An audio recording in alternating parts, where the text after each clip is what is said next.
Hi, Dr. O'Brien, how are you? I'm good. How are you? Doing well. Everyone's just about to log on, so Okay, we'll get started soon. it's all right. We got a little bit of time. It's good seeing you. Me too, and you're not in the hot seat this time. No, I'm not. Yama is, but I'm sure he'll do great. Yeah, we've had a few conversations. It's a tough one he's going to present, so Yeah, yeah, I saw. Looking forward to it though.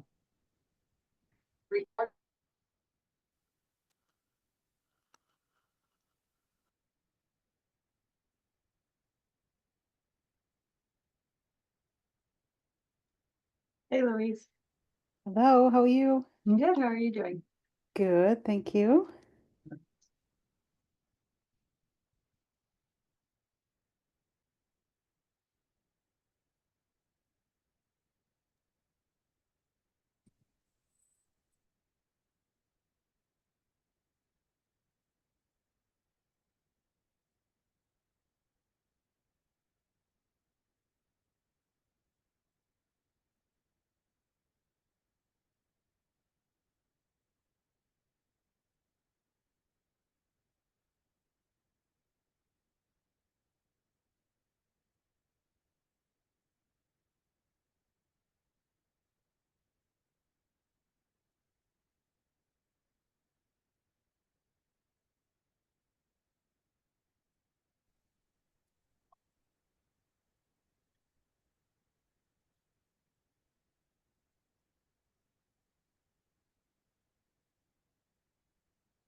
Mm.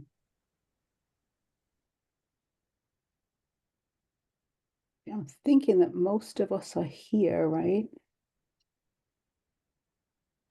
Yeah, I don't know if some people went to neurology grand rounds in person and might be a little late to join, but I'm just looking at the Yeah, we might fellows' as well names. get started, I think, just because I want to Yeah, I give think that's good.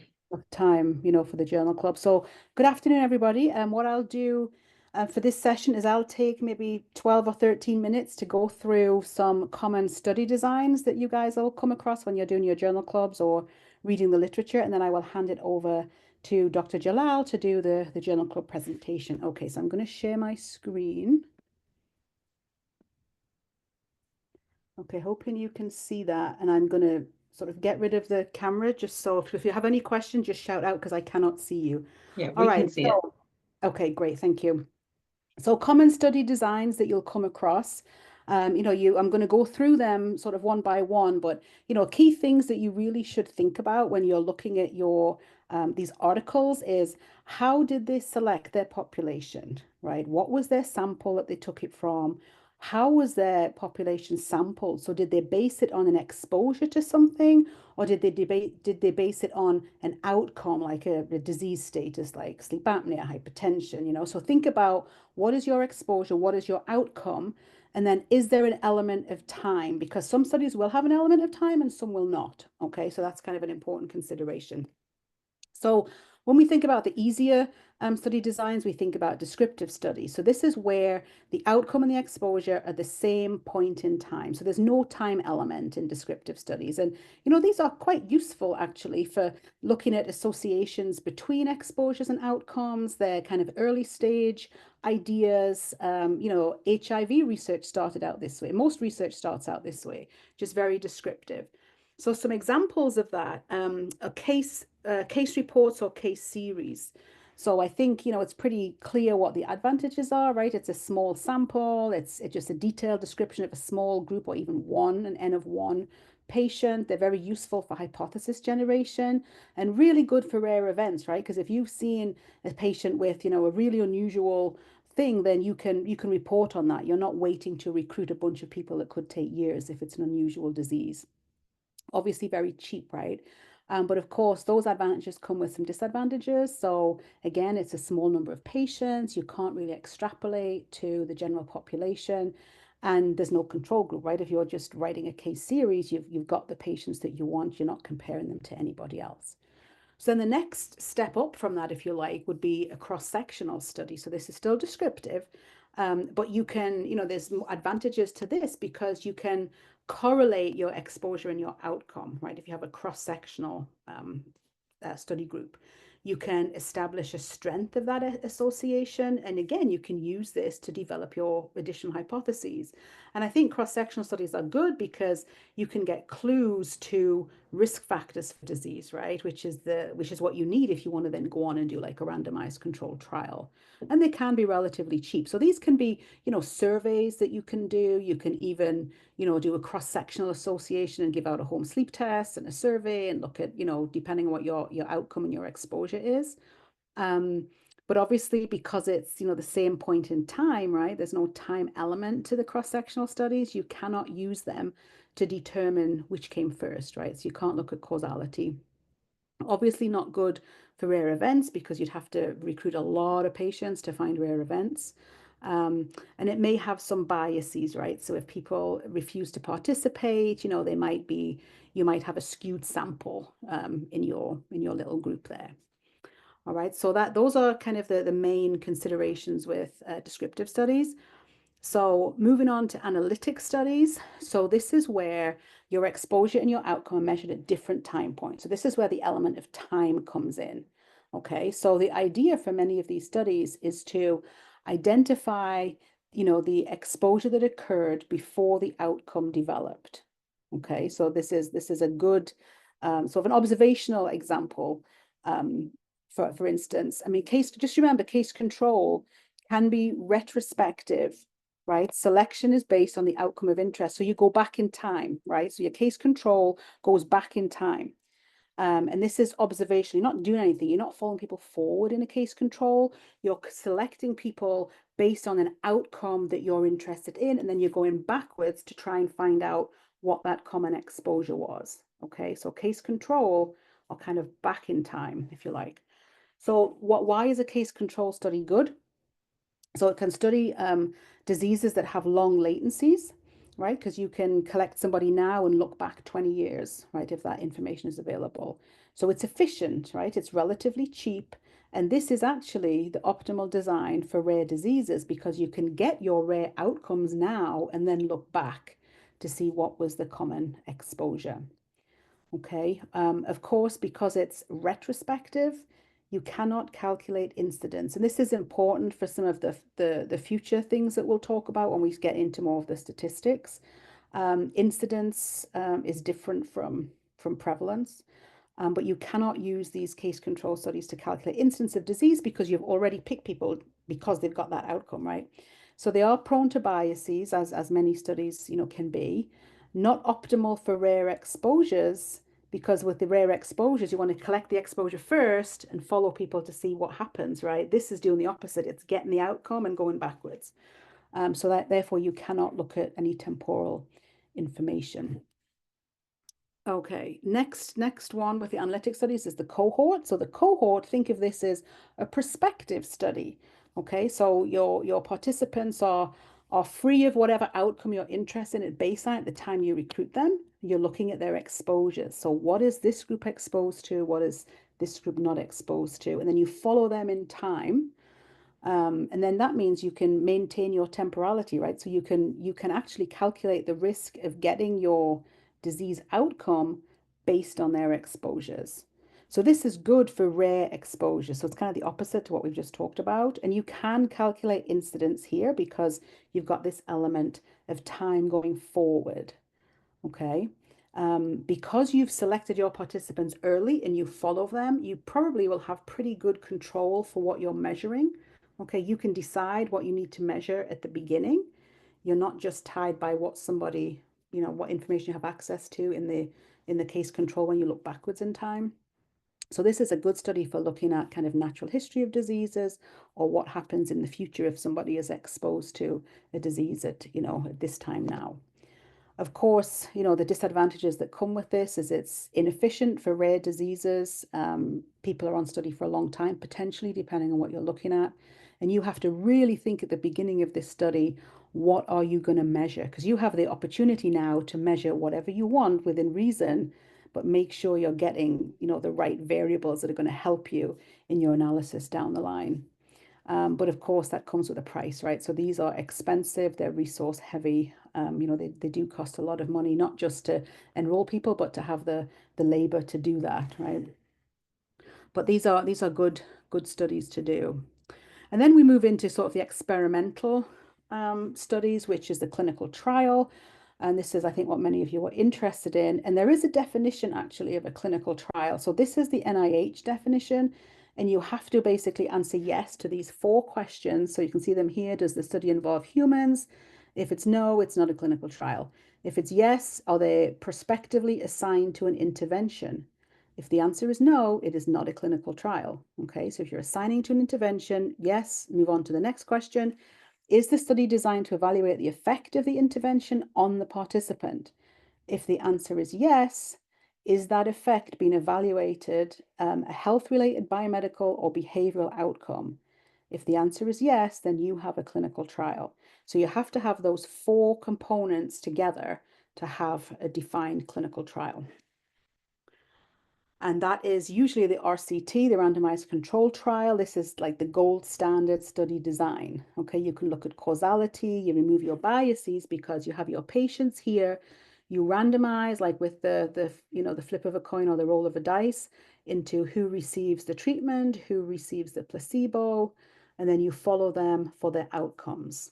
Okay, so you can compare the groups, you can remove as many confounders as reasonably possible. And then you hold those statistical tests are then valid to analyze your outcomes. Okay, so that's the gold standard at the moment. You can obviously think that that's very expensive, very labor intensive, and that's absolutely right. And there are cases, of course, where it's unethical to perform a randomized controlled trial in some situations, right? So you wouldn't, for instance, randomize a pregnant woman to a cesarean section or not, right? That's a study that would never get ethical approval. And then you can think about, there's parallel trials, there's crossover designs, and, that really is just, parallel, somebody gets treatment A, somebody gets treatment B, and you follow them over time. The crossover, they might get one type of treatment for several months, and they do a washout period and switch to the other treatment. Okay, that's your crossover design in a simple nutshell.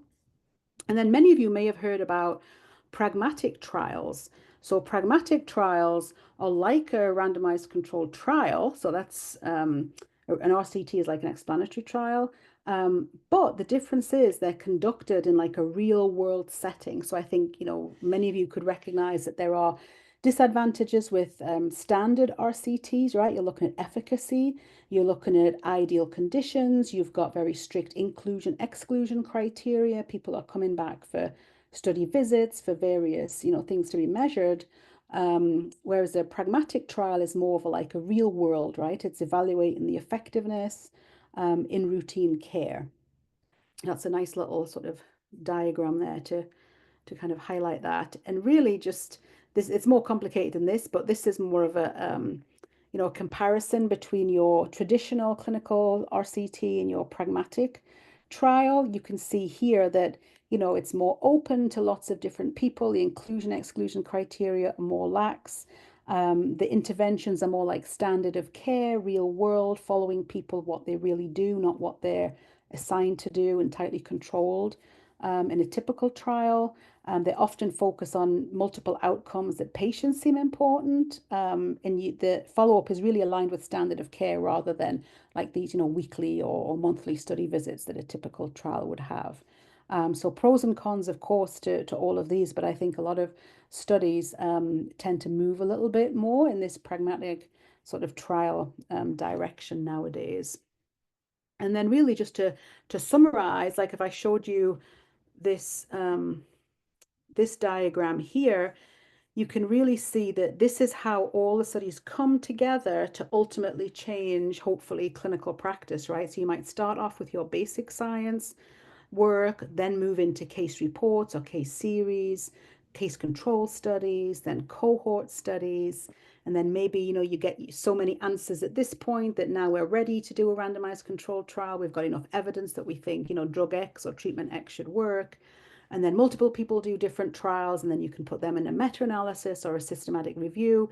And it's really by the time it gets to this top of the tree that clinical guidelines might start to be impacted. So you can just see, I think, from this pyramid that is a lot of work goes into, you know, various studies before it reaches that kind of clinical practice level. So that's all I have for you, and I will take any questions if there are any, and if not, I will pass it over for the Journal Club presentation. I have a question, Louise. Mhm. For the traditional versus pragmatic clinical trial designs, do you find that they're reviewed differently when applying for funding or things like that, or because they seem kind of very different? I think it's hard. I think it's hard for reviewers sometimes to get their heads around the different way of thinking, you know, about the trial, because we're so used to doing these classic RCTs, that the pragmatic are a different way of thinking. I think we'll see them more. I think there's some early adopters, but I think we'll start seeing them more, especially I think for us in the sleep world when we think about like wearables, right? And it's very expensive. I mean, you get an R01, you're talking about, you know, $3.5, $4 million on a clinical trial. And think of what we could get from wearables. You know, we might not need as much money to get maybe more real world outcomes. I think it also depends on what's your question, right? It comes back to what is your research question. I think they all have a place. I've just started to see these pragmatic trials a little bit more now in the literature. Thank you. All right, are we ready for our presentation? Hey there, everybody, it's Yama. I will be sharing my screen for the slides 1 second. And so, the journal I have today, name was Sleep Disturbance and Psychiatric Disorders. This is a bidirectional Mendelian randomization trial. So, just to briefly overview, I'm going to just talk about a few things throughout the study, and then it'll be a discussion generally between all of us. And we're going to mostly focus on how this is going to affect our practice, or if we've implemented anything from a study like this. But this study is a little bit newer, so to speak. Here, one second. So the question is, what is a Mendelian randomization study? So really quickly, it's just essentially a method within statistics that uses genetic variability to determine an outcome. So the exposure is it could be a single nucleopeptide, it could be like a genetic sequence, anything like that, and it compares it to a specific outcome. And so the question becomes, why exactly should we use a randomization study like this? Oh, sorry, does someone have a question?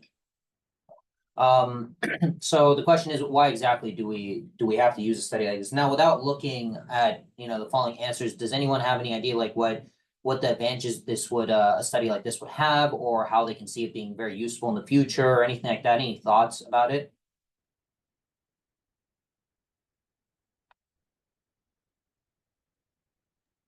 I mean, it lets us know if like genetics plays a role, right? When we're considering diagnosis or not. Exactly. And so that's definitely one component that offers some sort of benefit. And the other thing that's really nice about these type of studies, that it kind of takes away the quote unquote middleman that you have to do like almost like a trial. So you would look at the genetic sequence and then you would focus more so on the outcome. And so there's a lot less confounding variables that can influence the outcome, so to speak. And then genetic sequencing in general is it can be easy to obtain depending on the biobank that you use. So about this study in particular, it's bidirectional, meaning so it focused on the exposure of both genetic information for sleep disorders and genetic information from psychiatric disorders. And then it focused on the outcome of vice versa. So how did the genetic information from like sleep disorders influence psychiatric disorders, and how did genetic information or genetic sequences from like psychiatric disorders determine outcomes for sleep disorders? And so this is just an image just to help you like kind of wrap your head around that. It is a little hard to grasp at first, but once you actually like understand, like when I looked at it from a picture, it's very easy to understand. And so it just goes over this exposures, outcomes, and then this. Did anyone, when you first look at this data, the outcomes specifically from the exposures, does anything come up to you guys? Like you guys, what stands out to you? Anyone want to mention anything?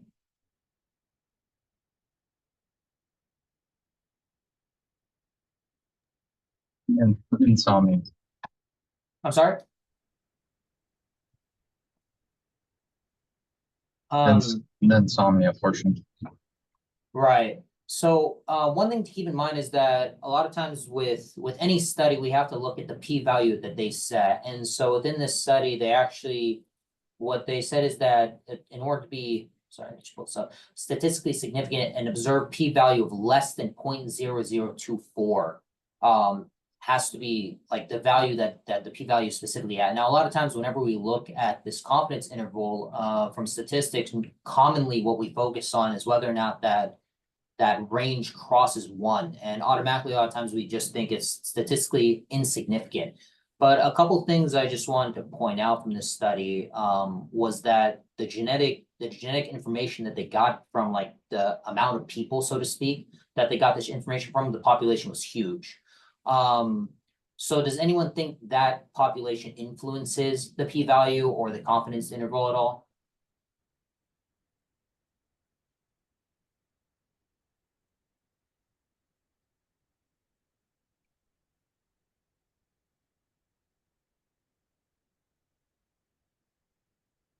Like, for example, let's say, let's use not bipolar, let's use schizophrenia. So if a patient who has genetic predictability for having insomnia, and then they end up having schizophrenia, and they come ask you, for example, hey, doc, does the fact that, I have like, I don't know how they figure this out, if they have genetic predisposure for insomnia, is it likely to influence my schizophrenia? What would you tell them? Like, does anyone have any thoughts? Anything like that? I think it Is would it- affect it. Sorry, what was Would it? it be a higher likelihood, like that it would affect it? Right, and so as we see, the p-value is above the 0.0024, and technically it does cross 1. So, I mean, almost theoretically, you could argue that's like not of significant value, but one thing to always keep in mind is that the population size is so big. And so whenever you increase the population size, you increase the power. And so when you increase the power, there's some sort of like significance that you have to take into effect, even though it technically doesn't like meet the quote unquote criteria. That's something to always just keep in mind. So with that in mind, does anyone have any like different answers? Like, again, if a patient came up to you and said, hey, I have a genetic predisposure to insomnia, will I get schizophrenia? What would you tell them?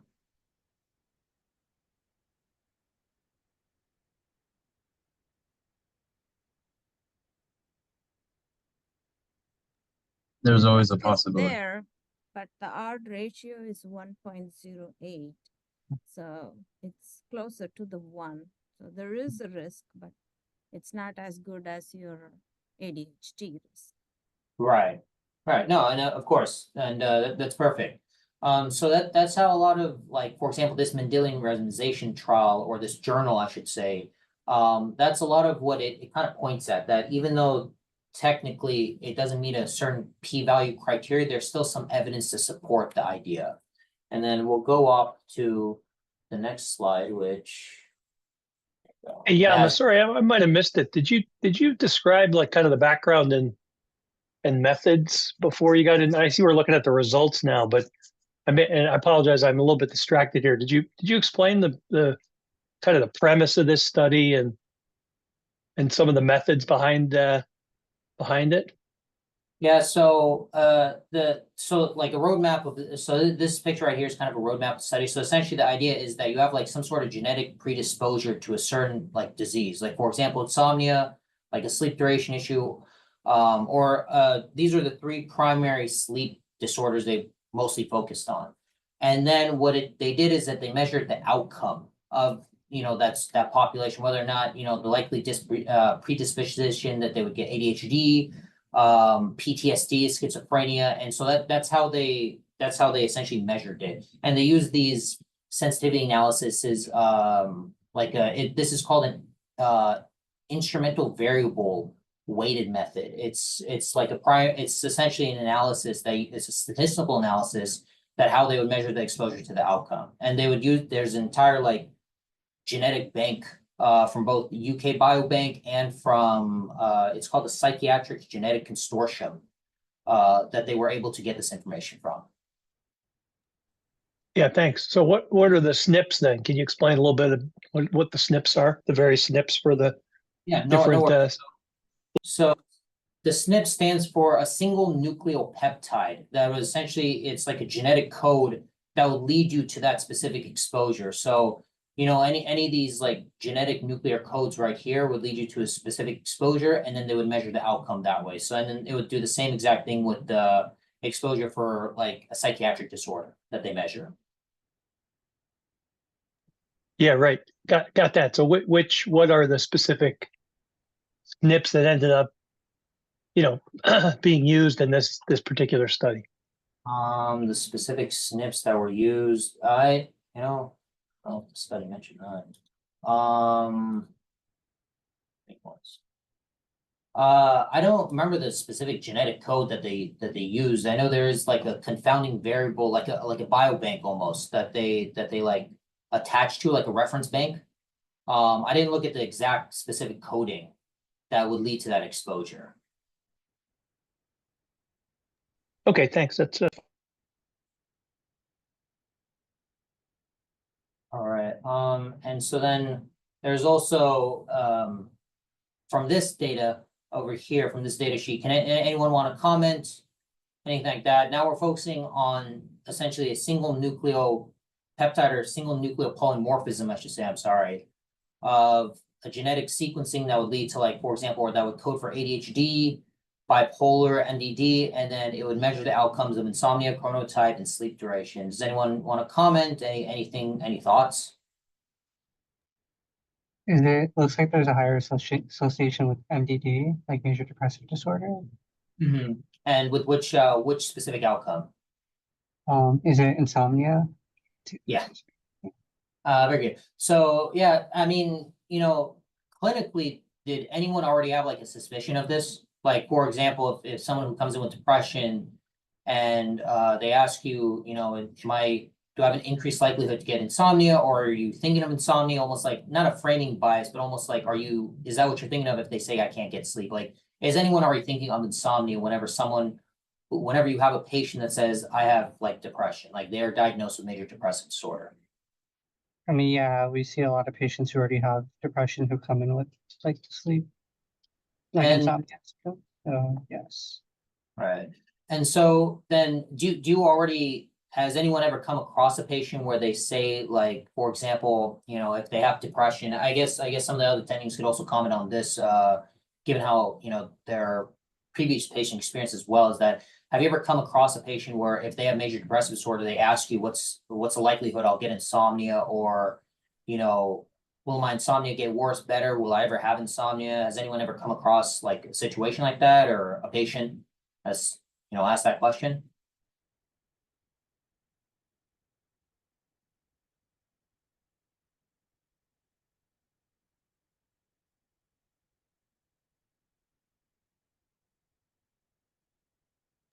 Actually, it tells us, you know, the treatment of insomnia is very important in patients with major depressive disorder.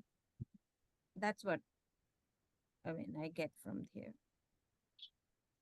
Okay, no, that's fair. Yeah, and the other thing to keep in mind is not necessarily just the major depressive disorder is definitely one of them, but always keep the idea that just because it crosses that number one, doesn't mean that it's necessarily like completely untrue, right? Because since the population data is so vast, it's just an idea to keep in mind. And that's like the important drive with this journal here today. I think just to point out that when the population is very, very large, then the precision typically gets better, right? That's the Right. thing. When you have a small sample, you could have a lot of variability. The bigger your sample, the less the variability. So you tend to narrow in on your precision, right? So with the MDD being the exposure, and the insomnia being the outcome, that to me looks like a really strong relationship. It's a 37% increase in the risk of insomnia if you have the genetic thing for MDD, right? Right. And there's also a little bit of evidence for, not just a little bit, there's definitely evidence for PTSD and insomnia as well. And, you know, It's not like a quote unquote, it's not necessarily a surprise, but now you have like genetic like evidence for it. Now you have like essentially, you know, you do have evidence for what you are essentially saying. So if they, you know, if a patient does come and ask you these questions, now you have like, you know, you understand genetically that if you are predisposed to having MDD, there is a high likelihood or higher likelihood that you get insomnia. Now, well, so we definitely spoke about like Can sorry. I comment on something? So I think this is, what you're showing here is very important because when you look into the relationship between, depression and also insomnia, so it's typically, so we have described that, and I said we have described because I have worked on a few studies where we found, this type of association. So it's typically bidirectional. And I know that recently there has been some trend to call it more like the depression is actually the one that is, sorry, the opposite, that sleep disturbance is actually the one that may end up or predispose the person to develop insomnia or develop depression, sorry. But then this is actually very important because you can actually see the bidirectional. So you see that one may be causing the the other one and vice versa. So I think this is, and as you mentioned, this is genetic information. So this is very important to perhaps, show people that we don't need to think about, only in one versus the other direction, but, it can go either way. I said this because once we were trying to publish a paper about the depression in people with, in transgender people. And then we were trying to assess the effect of the hormones, for example. And then we kind of proposed that this model, where basically the presence of depression may be just worsening insomnia, and the improvement of the depression may definitely perhaps improve the insomnia. And then all the comments, or many of the comments from the reviewers were like, how can you say that? It's possibly more like the opposite, right? So what I'm trying to say with this is this paper is actually given, some support that the other way around is actually possible. So I think that's very cool, and that's something that people needs to pay more attention and to use it as a potential model. Thanks. I know, of course. And then, I mean, that's great information that this is also bidirectional. So it kind of like supports the vice versa component, right? So if you have a patient that has insomnia, you always want to keep in mind how's their mood, how's their depression, if they do have depression, to always keep a mindful eye on it. Because now you have genetic information that backs up the fact that they kind of like they support each other, or one influences the other, and vice versa. So let's talk a little bit more about the study. So again, one thing that's nice, because it is a Mendelian randomization study, and they were able to get this information from biobanks in general, like the UK Biobank. We had like about 1.3 million individuals that we were able to get genetic information from. So now with that in mind, you have a lot of backing to essentially support your idea for, like, for example, this bidirectionality of MDD and insomnia. Did anyone want to comment on like the different genome sequences, or the different like data banks that were taken from, or like anything like that?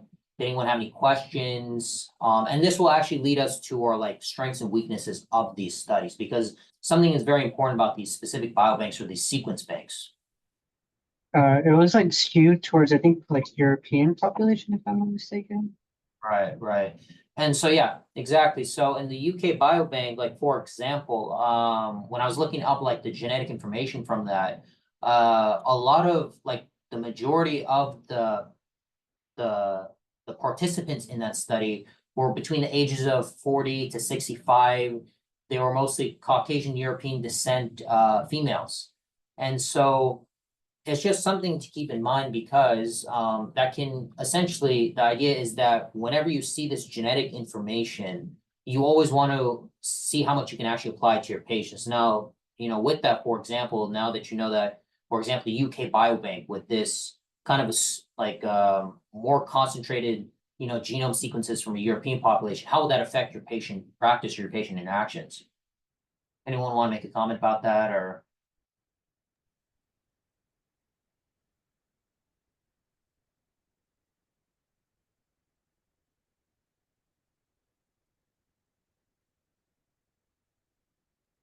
doesn't represent every ethnic group in different areas. It's just only European area.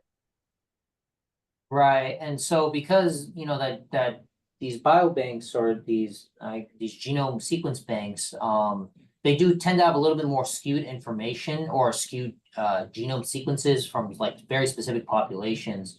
And I think what's important to keep in mind is that, you know, which does play a role, like, you know, like where the ancestry of the patient and whatnot, because, you know, some people are more predisposed to getting certain diseases and others are not. But I think the nice thing about this, that doesn't mean that you necessarily have to kick it out completely or get rid of it completely, right? It doesn't mean that's not applicable. But I think it's very important to just keep like a mindful eye or a watchful eye on this. So like, for example, if I were to talk to one of my patients, then I would just mention it to them, you know, like, for example, like, hey doc, like I've been diagnosed with depression before.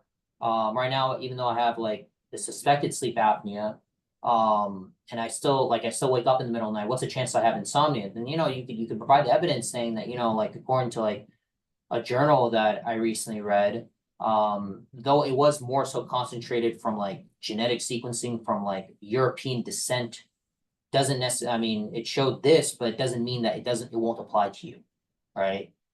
And I think just like to kind of like clarify that language, so to speak, with them would help out a lot. It would even help you out too, right? Because then you can't just say yes or no type of situation. Even though you have the evidence, there's still like contingencies you have to keep in mind. So I guess with that, does anyone want to comment or mention or question about like what this would mean for their patients in general, or their further practice, their patient interactions, how it would change your clinical, like, you know, your practice or your notes or just your thought process? So I would just say one comment is, you know, the UK Biobank, it's British, right? So it's the demographics of Britain. And most of the people that took part in this were relatively healthy, mostly white, 40 to 69, mostly women, like you said. So just keep that in mind when you're, you know, it's a wonderful resource. It's an enormous, it's probably the biggest in the world for genome sequencing. So it's a wonderful resource, but always keep in the back of your mind, what were the demographics of the people that went into this? Fine if you're British, right? It's fine, like, you know, my mom's in this database, by the way, but maybe not so fine if you're in Detroit, right? Maybe you get ideas, but maybe it's not as applicable because we don't have a big African American population represented in this cohort, right? I mean, Afro-Caribbean, it wouldn't be African American, I guess, in the UK. Right. No, that's definitely a great thought to have, because again, whenever you want to speak to your patients, it's a clinical interaction that you want to be transparent with them. You want them to also understand the way this goes and what this means for them, because when they get like lost in the language, it can be a little rough for them, and it can, if anything, it can exacerbate some of their symptoms, right? They can stay up thinking about this. And so that's why to be transparent, be very honest with them, but also be honest with yourself, right? Like, again, you can't just use this information and apply it to everybody. That's not like what this journal is necessarily saying, but this journal kind of like allows us to go delve deeper into a different topic, for example, like MDD and insomnia now. And I think that's great information. You know, from anyone also that wants to comment, does anyone want to mention like anything positive or negative about this particular study? Because one thing to keep in mind is that because we are able to do this, you know, now that getting genomic sequencing is a lot more like easily accessible, especially with like from like 23andMe now. Does anyone want to comment on about what this could mean for the future for journal studies, and what would be positives, what would be the negatives? Anyone want to make a comment about that? Actually, yeah, I had a quick question if that was okay. Yeah. So I guess I was looking, so this is the two databases were UK and then 23andMe. Isn't 23andMe international, or is that, or am I thinking that wrong? Because you can technically like mail in the kits. Yeah, so I know it's illegal in a few countries, 23andMe. So I think most of the world may use it, but I know like few countries don't actually allow the kits to be. You might be able to send it. You might have to buy it from a different. I don't know how it works, but you might have to buy it from a different country and maybe provide the samples and somehow send it back through that country, but yeah, I don't think it's available for everybody. Right. So I was actually trying to look this up for the 23 million, like the demographics or the patient populations in general, and it was actually very hard to get this like information about, you know, the spread of the demographics that uses this, where exactly it is. It was actually very difficult to like look up, and I was trying really hard to find it, but there's nothing like specific I could say of like all the genetic information from America or from different parts of the world. But just like Farouz says, you know, in some countries it is legal, but in many countries they do use it. Apparently France, it's illegal for consumers to order the DNA kit. Oh, I'm wow. not sure. Someone may have to fact check me on that. Okay. Now, before I move on, are there any other questions? Because I definitely want to talk about the positives and negatives of the study, because I think it is important for us to think about like future journals, especially whenever we read. So like the one thing I wanna like emphasize is there's a huge possibility this is not the last Mendelian randomization study you could be seeing. Hey Emma, this is Shinhan. Can I ask you a quick question? So just Of want course. to, yeah, so just want to clarify. So the study doesn't really prove the causality between the two, but it just shows that the presence of the sleep disturbance is associated with those psychiatric disorder and vice versa. Is that correct? Yes, exactly. Okay, thank you. No worries.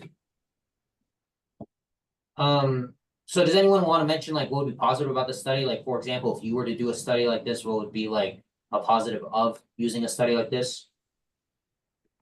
I mentioned it a little bit in the beginning, but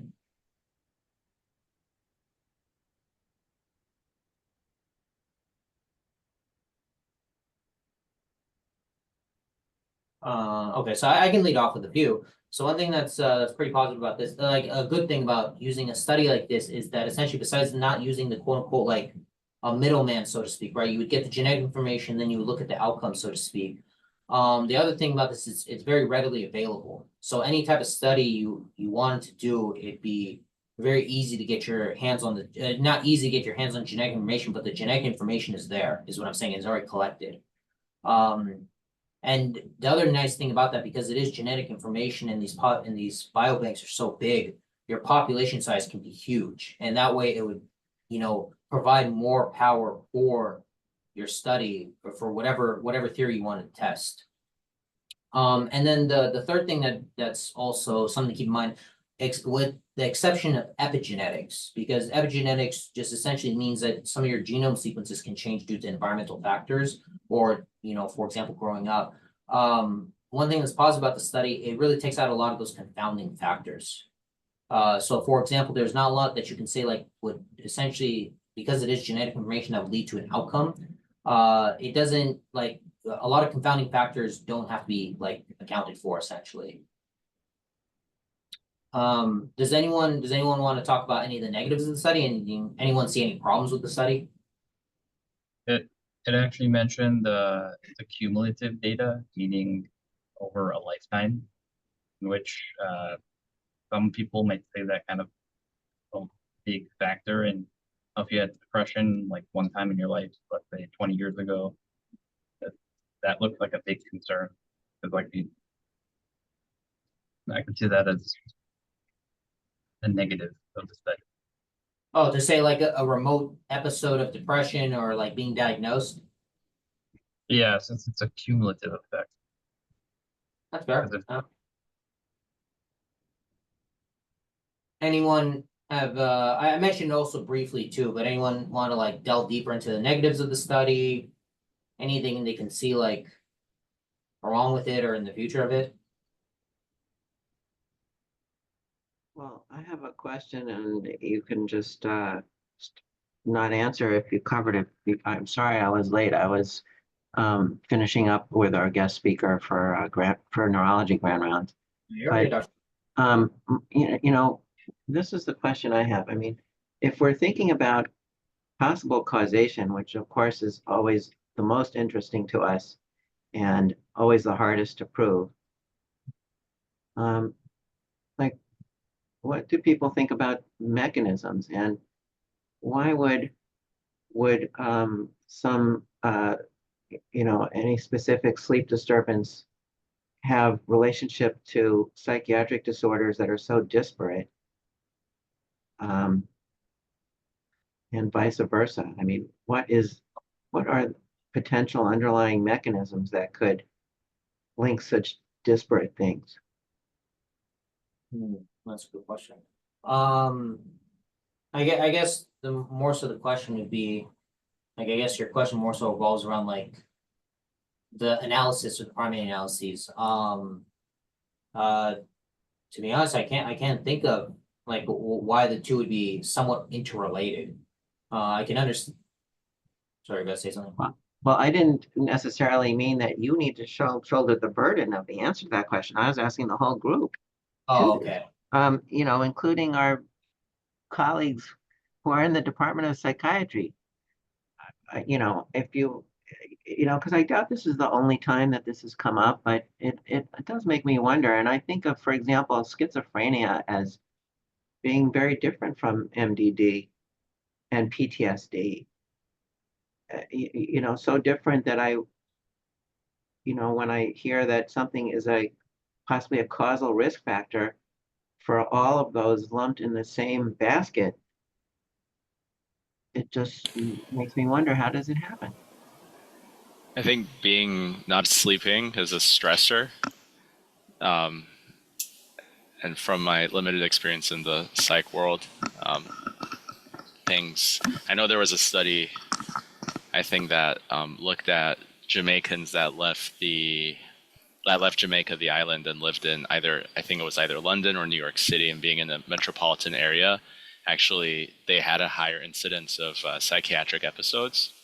Just by being in a city, that was a stressor that induced psychosis.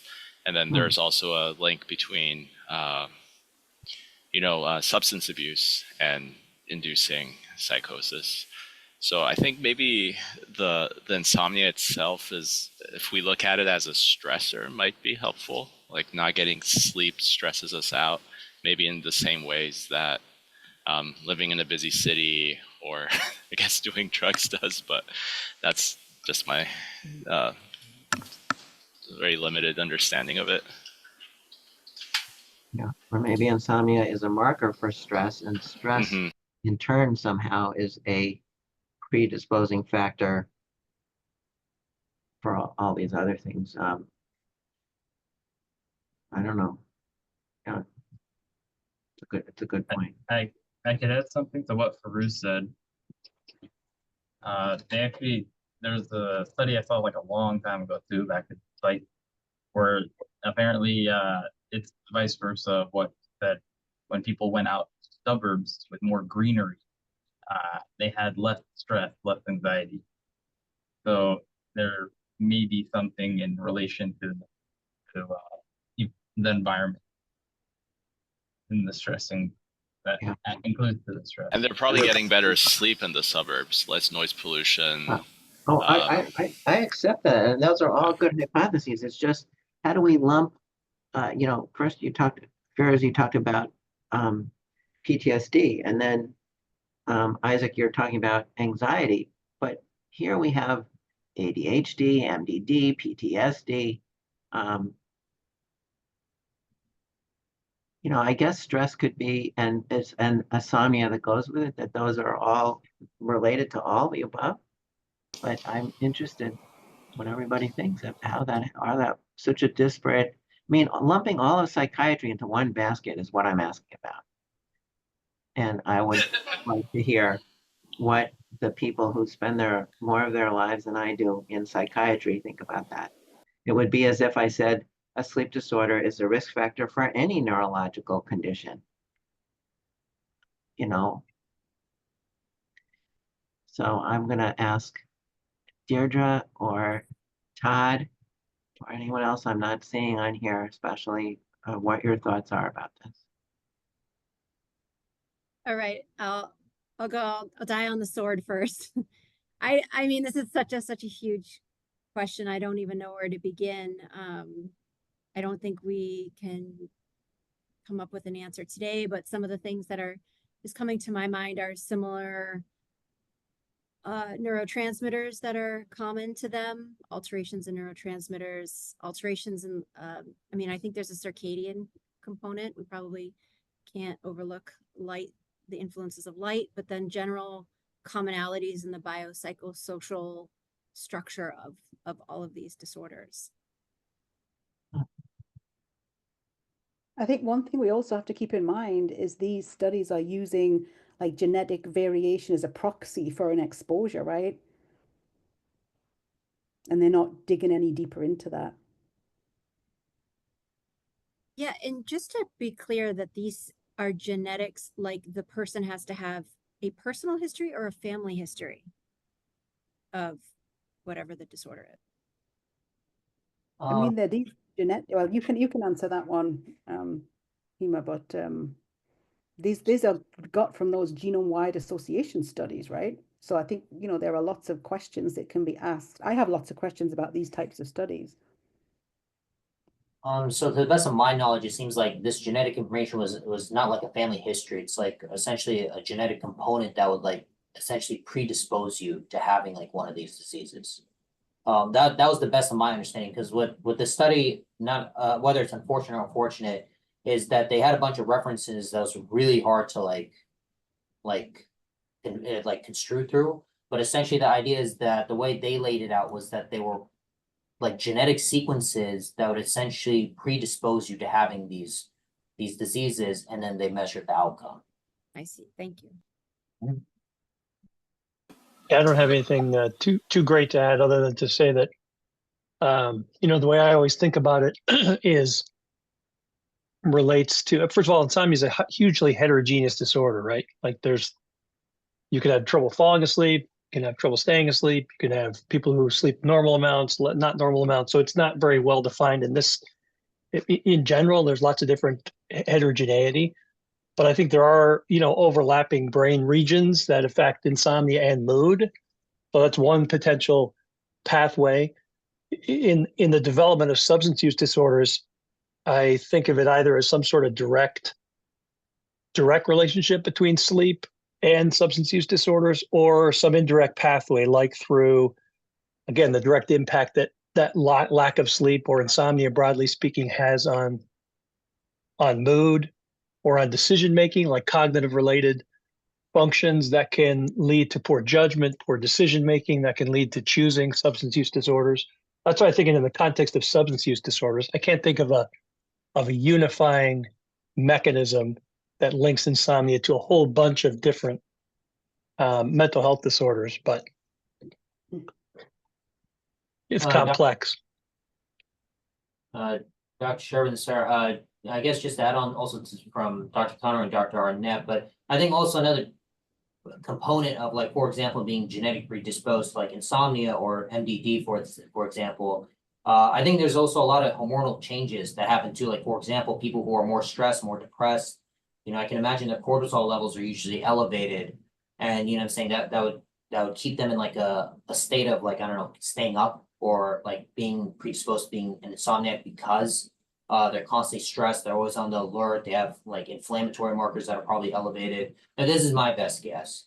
And some of these people, whenever they are depressed, they are very depressed as well. And so I think those hormonal levels could probably play a role into leading to some of like these sleep disorders, such as like insomnia. Great, thank you. I appreciate everybody's thoughtful input. I had a question.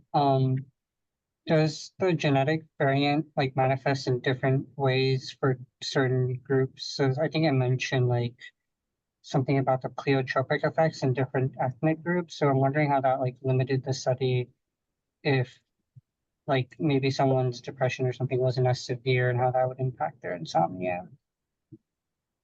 Right. I know for this study specifically, didn't mention like the severity of, like, for example, like the severity of your insomnia versus how bad depression would be. It didn't measure that, so that's not an answer I can give you. But I guess to touch up upon like the ethnic groups is that it's always important to keep in mind, for example, the genetic information this study came from, or they derived it from. So like, for example, the UK Biobank. And just like Dr. O'Brien mentioned, that this UK Biobank is a reflection of not just the UK, but the participants that took part in this biobank. A lot of them were, again, they were females, aged between 40 to 65, mostly of European or English descent. So that's something to just keep in mind. But in regards to the severity, that's not a comment. That's not something I can make a comment on, only because I didn't read it from this study that they measured that. Now, I think we also have to keep in mind that these kinds of studies, you know, have underlying assumptions, right? So if the assumptions aren't met, then that would give some questions to the, you know, to the findings. I don't think these studies give like definitive evidence. I think the benefit might be in helping us focus ideas for randomized controlled trials, for instance. Like, can they help us identify who are the best people to enroll? Like, what's the eligibility criteria? What's the best endpoints to look at? So I think they maybe have their place. I don't know as much about them as I do other studies, but I think there are lots of assumptions that have to be met. And I don't think I would use these as like definitive, you know, information, more to help point us in a direction for maybe a, you know, a more rigorous trial, if you like.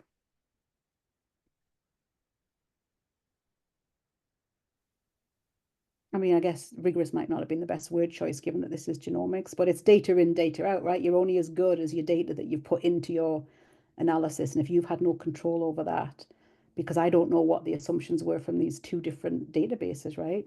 They're probably two very different demographics in there. And just because you test positive for the SNP doesn't necessarily mean you have one of those conditions, right? Exactly. Yeah. So right. I think that's also a limitation of the study. We're sure they might have found a SNP and seen that the patient has X, Y, and Z, but what about the patients that actually have the SNP without the condition? So that might also tie into Dr. Shervin's point as well, where they kind of maybe put all those conditions together because they found SNPs. The patients had SNPs, positive SNPs for those conditions, but not necessarily looking at those patients who had those conditions without testing positive for the genomics.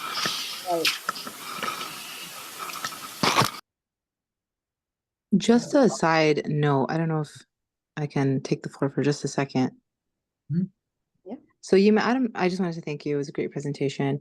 And Dr. O'Brien, that was great as well. Thank you.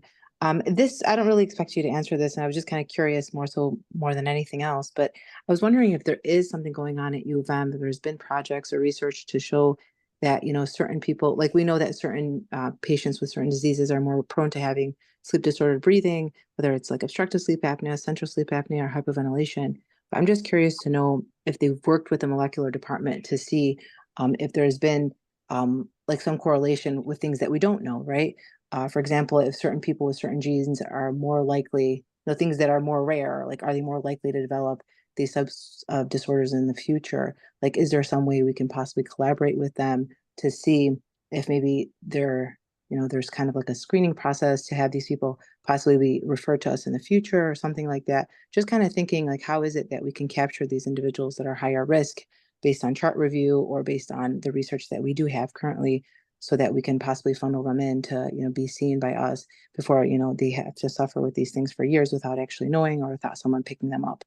Because, you know, I've known individuals with like muscular dystrophy, and a lot of times I feel like it's a known issue with that they tend to have more sleep disordered breathing, but I feel like that's kind of put on the back burner at times. So like, how can we capture these individuals a little sooner for things that, you know, are more prominent and possibly more rare? Like, has there been research or data to show, especially at U of M, you can capture these people in some way?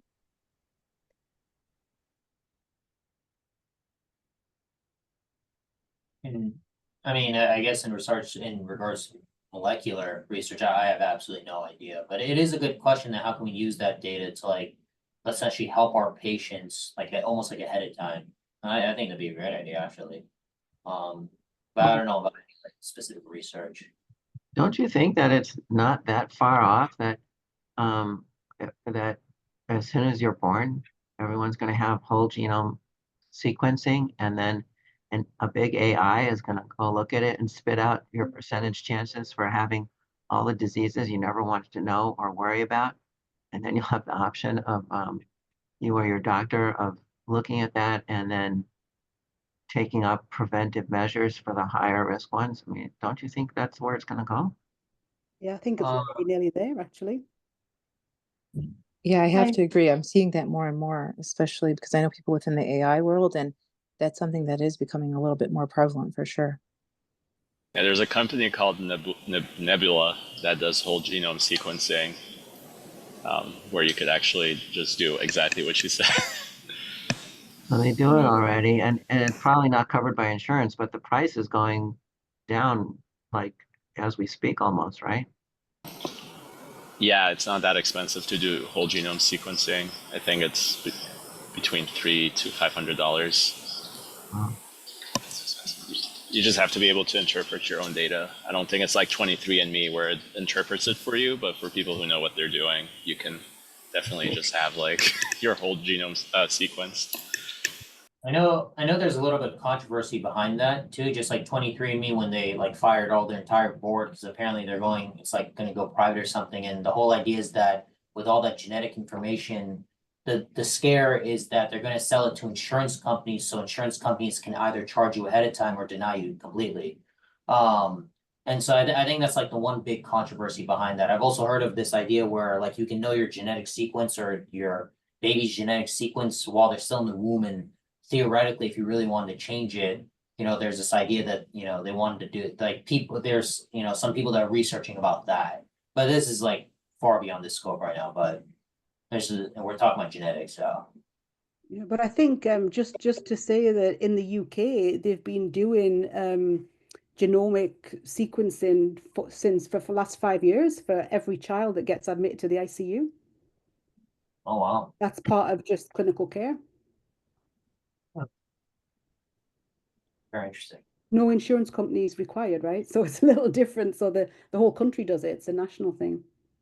And I think it's going to expand as well. I think you can request one from your general practitioner. If they think it's going to help, they can give you one. It seems to me that in that scenario, as clinicians, we'd have to be very careful not to oversimplify things and not to just assume if A, then B. I mean, as we've talked about, there's so many influences of the social determinants of health, epigenetics. I think we'd have to be very thoughtful to make sure that we just don't ascribe either foregone conclusions or, trajectory of disease or anything like that, just because we have that data. So I don't know. I see opportunity, but also a cautionary tale. I had patients come to me with like during my family practice residency. I don't know where they got this info from, but I think maybe 23andMe does this, where different like antidepressants, they see what like according to your genes, which antidepressant is going to work for you, and then they would like try to kind of not bully me, but like tell me like, hey, I want to be on this medication. Why don't you prescribe this? It looks like this is going to work better with my genes. I didn't think it was that accurate, but yeah, I agree with you. There's a lot of like, there needs to be a lot of caution with the way this is going forward, because it's a lot of responsibility for the patient and the provider as well. I think most of the psychiatrists to do that, to choose the specific form of antidepressant for their patients nowadays. So I have seen that several of our patients, even in our Michigan medicine system. Is there evidence that it's accurate, like in terms of like efficacy? I think so, because a lot of psychiatrists follow that. After they choose 2 or 3 antidepressants not working, then they start doing this test. We do have it in the Michigan medicine as a test.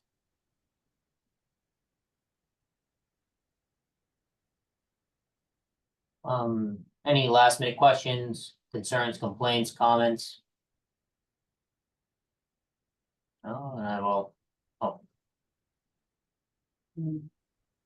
Right, well, Thank you both for a great discussion. It's time to wrap up. So yeah, thank you. And yeah, we appreciate it. It's a tough one. That's a tough one, but I think we're going to see more of these studies coming through. So it's good to have some discussion about them. So thank you for the presentation. Of course. You guys have a great day. Thanks, Thank you, everybody. Yama. Bye. Bye.